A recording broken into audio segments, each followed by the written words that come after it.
My name is Pete Belyea, and I'm with CXtec and Terrikai, just kind of putting it in perspective for you.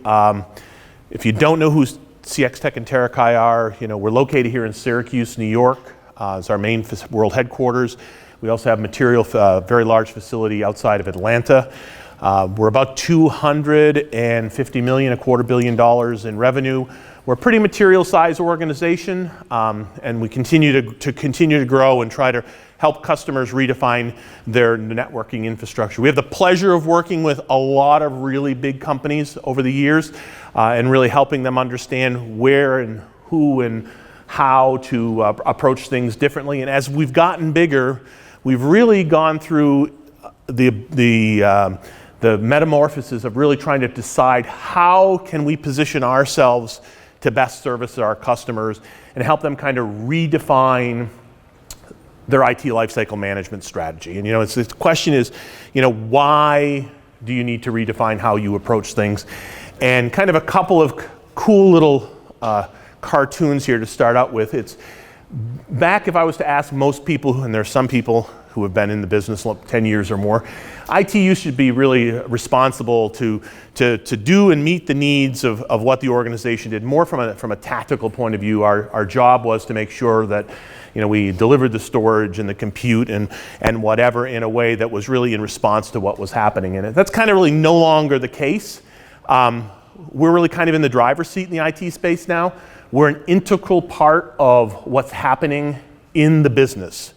And as we rethink who we are and what we are and where we do, and as we approach the business from the perspective of we're a player at the table along with marketing and HR and all of the business drivers that are there, we really have to take less of a tactical approach and more of a strategic approach to what we're doing, with the goal of trying to make sure that we're maximizing ROI from a business perspective.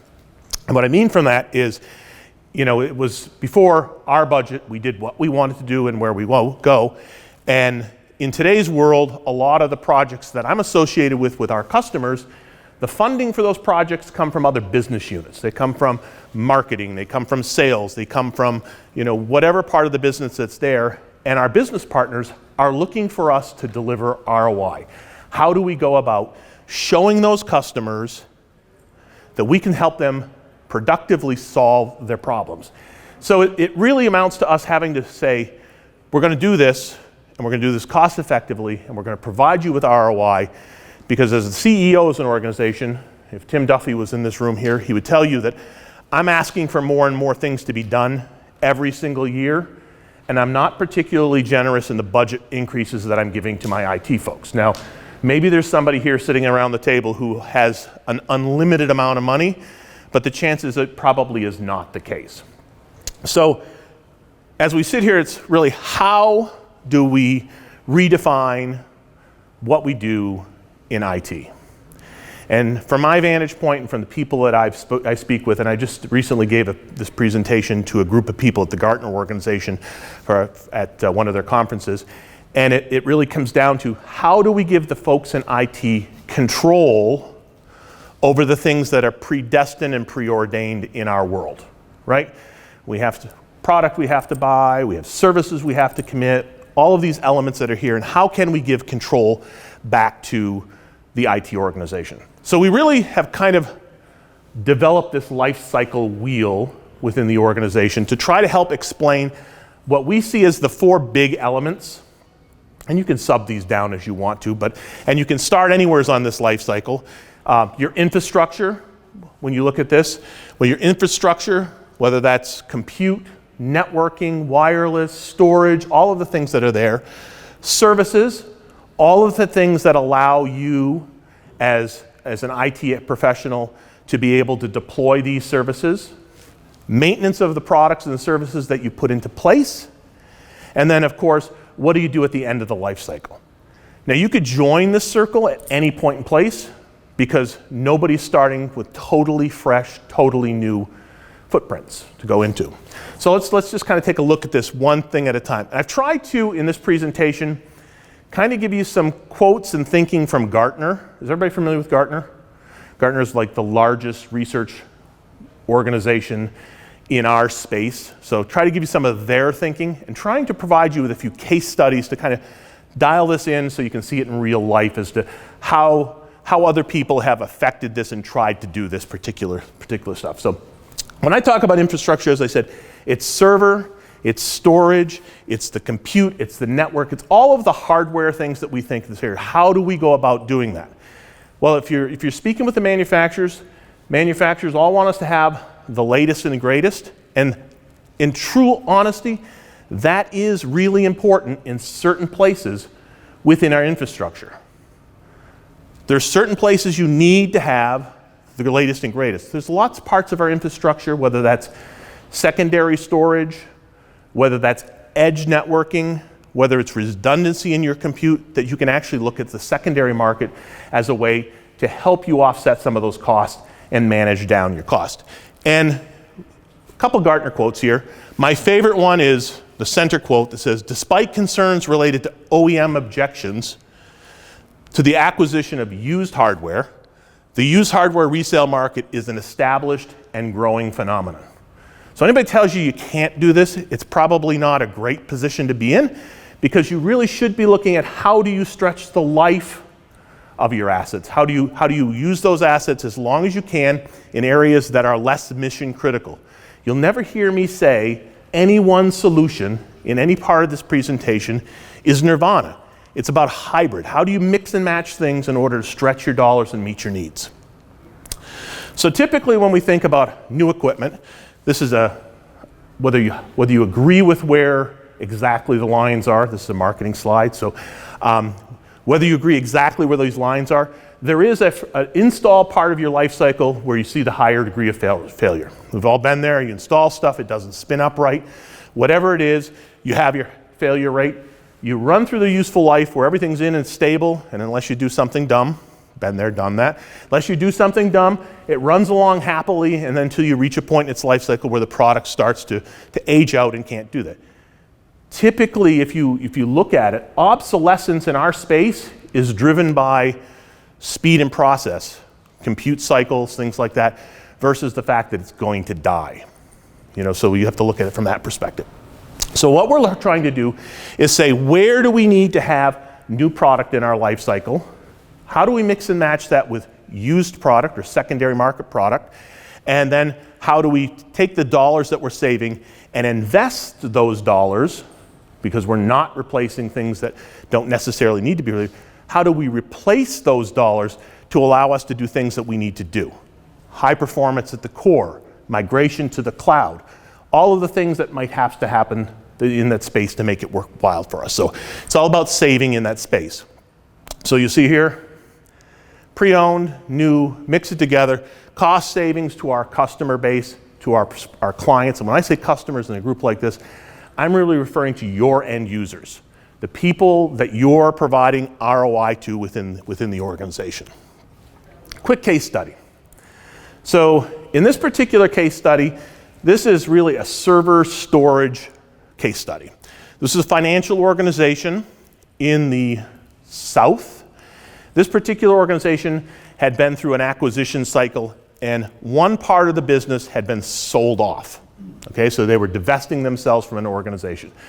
Could be an acquisition story, but this particular case was there. So the parent, when they sold off this particular division as part of their separation agreement with the organization, it's kind of like divorce within the IT space, had a certain amount of time, I think it was like 6 months, to get off the parent's compute platforms, everything total soup to nuts, reposition their software and move along.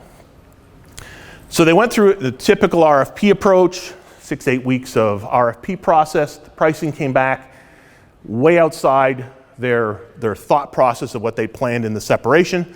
But more importantly, the installation window was 5 months past to complete the project, 5 months past what they had planned on being able to do. The penalty to this organization was $10,000 a day that they remained on the old platform. Finance organization that knows us, that's been involved with us, approached us. And in that particular situation, they said, well, what can you do? Some of these lead times are long. We said, let's look at the project. Let's redefine how we approach this particular project. And let's take an approach of blending new and used equipment along with different professional services and approaches. So this project ended up being a hyper-converged project that included NetApp, Dell EMC, Fortinet, Citrix, VM, big project. Nice big project. We delivered this project in, and with the savings by using our EcoLinu products into this process and our professional services team, we beat the budget by almost $1.1 million, but more importantly, we met their installation date, which was really the critical thing from this. Different way of thinking about how you approach a conversion of that kind of methodology. You still get the softwares that you need from VM hardware, using used drives, different arrays. There's a lot of different ways to package this and think about this installation from a different perspective. Second case study, this is more network-centric. This particular customer is a lottery service. They're a lottery service north of the wall, as we Game of Thrones fans say. North of the wall, up in Ontario. They were in the process of rolling out a new lottery game. And in this new lottery game that they were rolling out required an expansion of some of their network distribution. They were on 6509 platforms. They were in the process of budgeting on a 2-year plan to move to a 9K platform, all perfectly strategically correct directions, and all of a sudden a business unit comes in and says, we need this connectivity. Their traditional VAR that they had approached came at them with an upgrade of all of their soup engines and blades in their 6509 in order to make this happen. Which, had they had to spend that money to move it forward, it would have delayed their 9K deployment by about 18 months. So that was not an acceptable solution to them. They came and they saw us, talked to us about it. How can you do it? We'd work with some of their access points and some other stuff on our EcoLinu lines. How can we approach this? We were able to secure the end of sale blades for the 6509 for them, equal to new. And instead of paying $22,000 a blade, they paid significantly less. So the whole project ended up costing them $88,000, keeping their 9K project on track, versus $1.2 million. So it's a perfect example of this wasn't going to be something that stayed a long time. We're really sweating that asset while we're making the migration to the newer technology. So when you look at it again, it's a different way to look at it from a blended solutions point of view. How do I stretch or sweat those assets while I'm making the investment into the new parts of the business that I want to work with? All right, so we talked about manufacturers, new, pre-owned, equal to new products that are here. We need to talk a little bit about services. Now, when I talk to services, especially in the IT areas, people say, I'm not looking to have my department outsourced. And we kind of take a different approach to this as we walk around the circle. We see, looking at the services part of the model, about creating bandwidth within your organization. How do we create bandwidth? How do we save you man hours? How do we do the things that are busy work for the IT organization so that you can use your talent and resources to deploy projects that are critical or important or significant to the business? So probably most people, this is what your schedule looks like, right? It's funny, but it's true. There's not a lot of free cycle time. Everybody wants everything yesterday. I'm one of those people. You talk to my IT organization, it's, what about this? Well, what about that? Well, what about this? Well, you asked me to do that. Well, you still all needs to get done. So we see augmenting from our perspective, from a professional services, is creating bandwidth for you, not job elimination. That's not what we're looking. We're temporary resources to bring into an IT organization to do your cleanup, to do your busy work, to provide knowledge transfer, to really make your schedule look more like this. I always wondered why these weren't green faces too, versus the red faces. But anyways, it's really about freeing this up. Kind of a case study on this one. May you never find yourself in this situation. This was a mid-sized college in the Midwest. Their CTO up and left. When he left, the server storage person, the director of server storage, got a battlefield promotion. He was the new CTO for the college. Chancellor of the college was kind of irate because there were a few things that weren't happening in the organization or in the university that were affecting students, which made their infrastructure look less appealing, because if you're familiar with education, their ability to develop or deploy technology to the student body and professors is probably as important as anything else they can do. It's a differentiator for the university. Well, in this particular case, we had a relationship with them for about 4 years. They hired, so our first really big professional service engagement, the server storage guy, who's now the CTO, hired us to come in and do a full top to bottom network assessment for them. So we provided a full network assessment, described their architecture, identified their gaps for them. We were on a highly compressed time frame. This time frame was we had to have a report back to them in 4 weeks, compressed this all through, built out, identified their gaps, and there were a fair number of them, to go through and really map this all out while the existing IT organization was trying to keep the ship afloat and moving forward. So this is stuff that they couldn't have done. Based on that recommendations and the assessments that we came out, we then augmented them through a 6-month process where we upgraded server, storage, compute in that space, and left with them with a roadmap that could move forward. Perfect example of how to use professional services in this life cycle to augment what you've got and where you're going from that vantage point. Next thing, maintenance. So maintenance is a sticky wicket. That's the best way, I think, to put it. I mean, how many of you are really out there and you're kind of held hostage to your approach? Everything now, and as we move on, becomes more and more subscription based. We all know that. Everything's another subscription, more OpEx, more OpEx, more OpEx as we continue to pace in there. And you really, when you look at it, maintenance is about how do you save OpEx? How do you create flexibility? How do you still maintain assets? Because when something goes down, we're all looked at very, very seriously as to why is it down? How do you do that? And how do you delay that CapEx to, again, maximize where you're going and keep the investments where you need to go? So kind of look at it this way is manufacturers that have us believe that the only thing in our vending machine is manufacturers' service offerings that are there, right? Do you have to do this? You have to do that. You need this upgrade. You need to make sure you have all of that stuff. There are things in your network, though, that don't need to be upgraded on an ongoing basis. You know, whether you're thinking servers or storage or networking, there are points in the life cycle of those products where there's an opportunity to save money. Still maintain them, still assure your upside, but really give you the flexibility to maintain the products in a way that gives you the reliability you want, but also saves you money. So Gartner is a big fan of this. I mean, when you're out there and you can read these, all of these slides, by the way, will be available for you at the end of the conference when you fill out your survey. All of the presentations that you attend and even some of the ones you don't will be available. So if you miss one, feel free to go through here. The one I like here is some enterprises consider the flexibility and customized support from TPMs as an advantage. This is Gartner saying it. It is truly what it's all about. How do you come out of the box, figure out what you're doing, where you're going, and how to put it together? Maintenance is always a hybrid approach.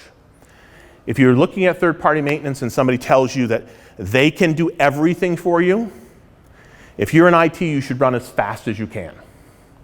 There is no third-party maintenance provider out there in the world that can provide you everything in a legal and ethical way to provide you the service you need. If somebody is providing you with third-party maintenance and they tell you they can give you software upgrades, run as fast as you can, because you're going to find yourself in a really bad space. Only the manufacturers can provide you with software upgrades or intellectual property that's out there. Now, that being said, there are places where you can freeze your life cycle, whether that's storage, when at some point in time, NetApp, EMC, whatever, is going to freeze and do very little in the way of upgrades. perfect place is to upgrade before you go off, freeze your storage software level, and run it. Typically in that case, you're looking at second-tier storage, right? It's not stuff that you're in production with on an everyday basis. So on the left-hand side here, generally speaking, OEM support, collaboration. You want to have the ability to upgrade your collab software because it's key. Security. Nobody's going to freeze their security footprint that's there. You need the OEM for that. Application foundation, data analytics, mission critical compute. I think of this as tier 1. So when you're in a tier 1 environment, you want the OEM to be participating in your service strategy. When you move into the hybrid maintenance piece, third-party maintenance fits for reliable hardware, things that are stable, aren't being upgraded, whether it's networking, storage, whatever it is. The networking provider will typically, after the first year, 18 months, you see very little in the way of software enhancements that are there. Non-critical gear, and then end-of-sale, end-of-support products always fits into this. By coming up with a hybrid approach to this, you can save a significant amount of money in your maintenance. And most people that I've spoken about, their maintenance contract is quickly creeping up past 20% of their IT network spend or infrastructure spend. Cost savings, support experience, methodology and flexibility. It's not a one-size-all-fits model that's here, and it really allows you to sweat your assets, typically on the edge, secondary compute, secondary storage. Great way to save money in that business. Creates really IT independence for you, right? It's about you having the opportunity to choose what you want to do and how you want to do it, and still provide your infrastructure and your company with reliability options. This is a great case study because I didn't believe this one when it actually happened. So it comes under the categories of the doubter sitting at the top of the organization. And as we move through this, I said, you guys are insane. This is never going to work.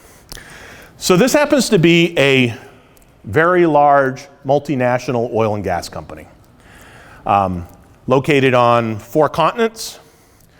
Products floating around in the Gulf of Mexico. Server storage products floating around on oil platforms in the Gulf of Mexico.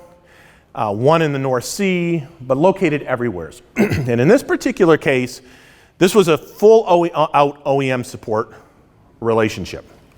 Some of these servers that are on some of these oil platforms are 5 years old.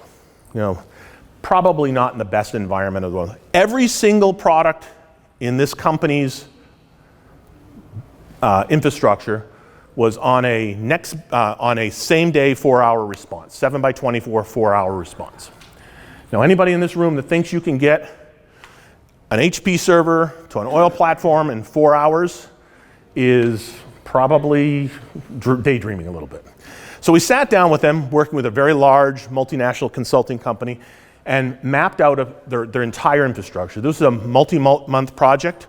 Mapped it out and said, okay, these products you have should be on OEM support. These products you have should have on-site spares. These products you have should be next business day. These products you have should be third-party maintenance.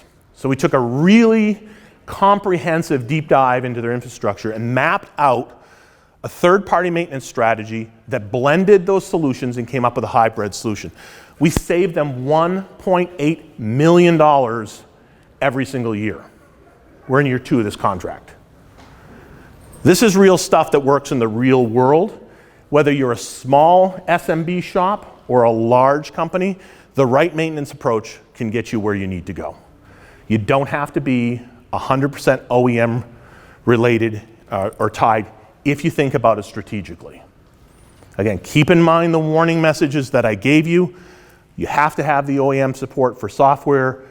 Always recommend it in tier 1 applications, but there are certain places, just like the secondary market product that we talked about, where you can go through and it can apply to you and save you material money as you deploy what you need to do to accomplish your goals.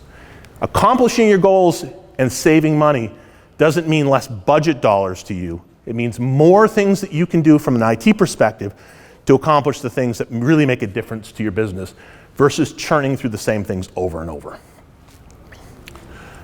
Maybe. So the next thing in the circle, or the first thing in the circle, because this part is about what you do at the end of your life cycle. And different people have different life cycles. We have customers in this space that, big cloud providers, that because of their footprint will move from a 2 terabyte drive to a 4 terabyte drive 9 months after they've installed it, just because they can put it in the same chassis and double their storage space and move it forward. So different people are on different time horizons, which allows us to provide product into the secondary market that can be valuable to other people that are slower in that pace or still acceptable in that space. This is about decommissioning. It's about data security. It's about how do you migrate? What happens if you're taking a material portion of your infrastructure and you're moving it to the cloud? What do you do with those assets? How do you move them forward? It's interesting because I'm probably the laggard in this topic, because I've never been a believer that everything can go to the cloud. You know, and 5 years ago, I had over a few cocktails with a business colleague of mine. I was told how much of a laggard I was. Everything will be in the cloud in 5 years. And now here we sit here, and if you follow the trends and what's happening, people are saying, well, you really don't want everything in the cloud. You know, it's going to be a hybrid strategy, and you move it forward. I actually collected a bet on that one, but that's a different story for another day. But it really is about how do you mix and match everything. So whether it's your cloud strategy or whether it's your infrastructure strategy or service strategy, it's all about hybrid and moderation.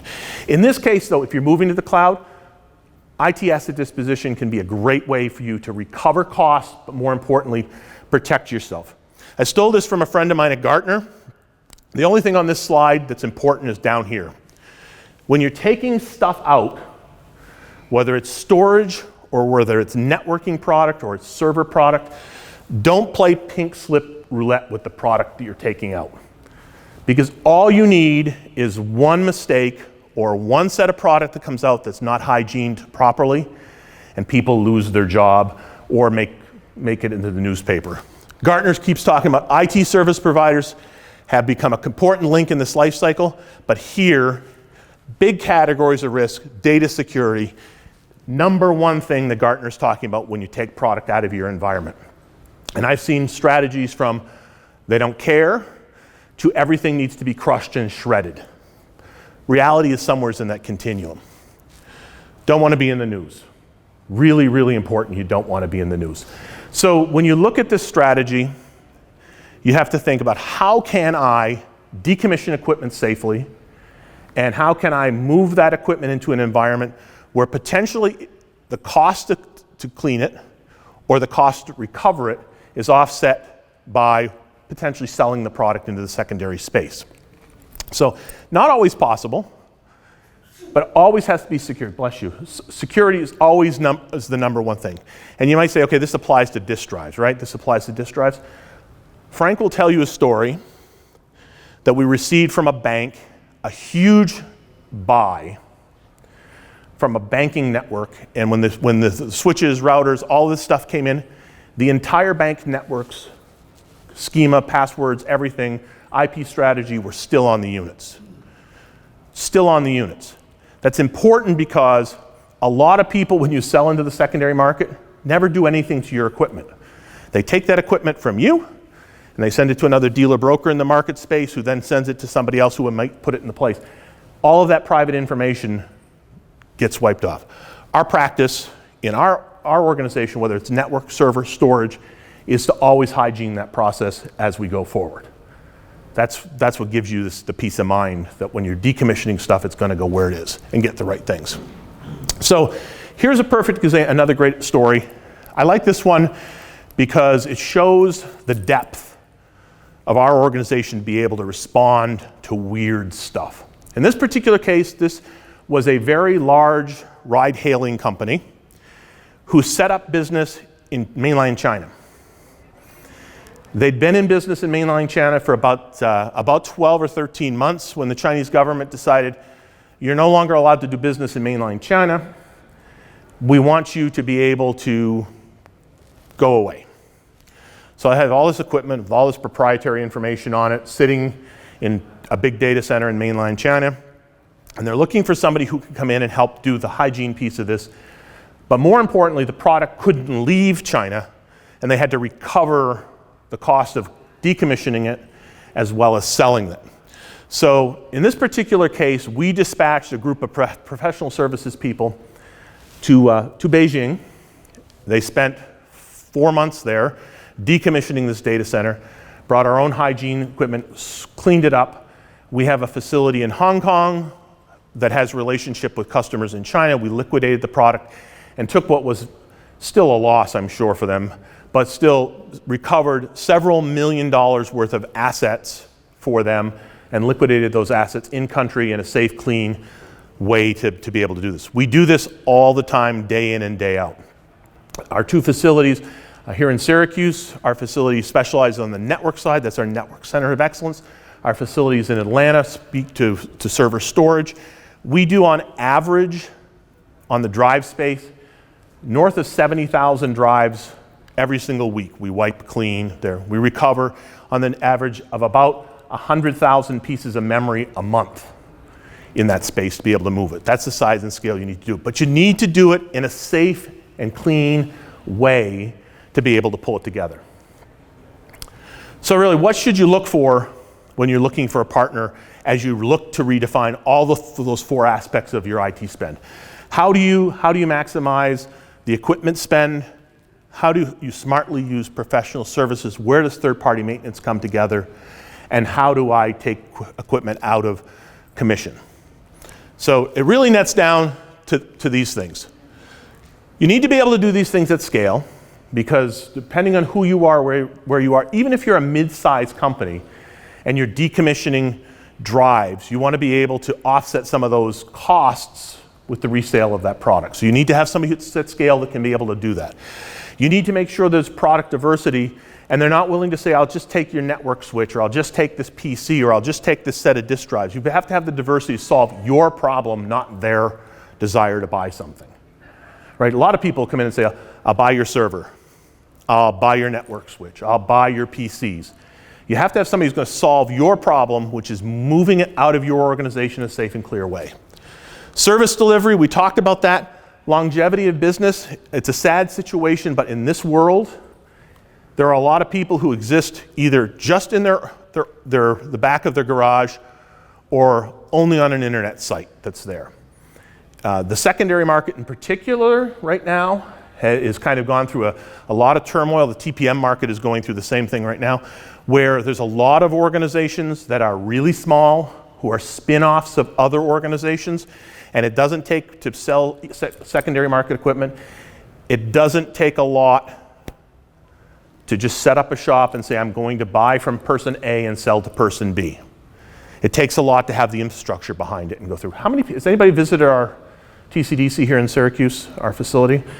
Anybody with their hands raised see them? Because they can tell you the difference between what we do and what other people do. It's truly impressive. The same situation exists in Atlanta for server storage. You have to have comprehensive inventory. Can they deliver the product you need when you need it?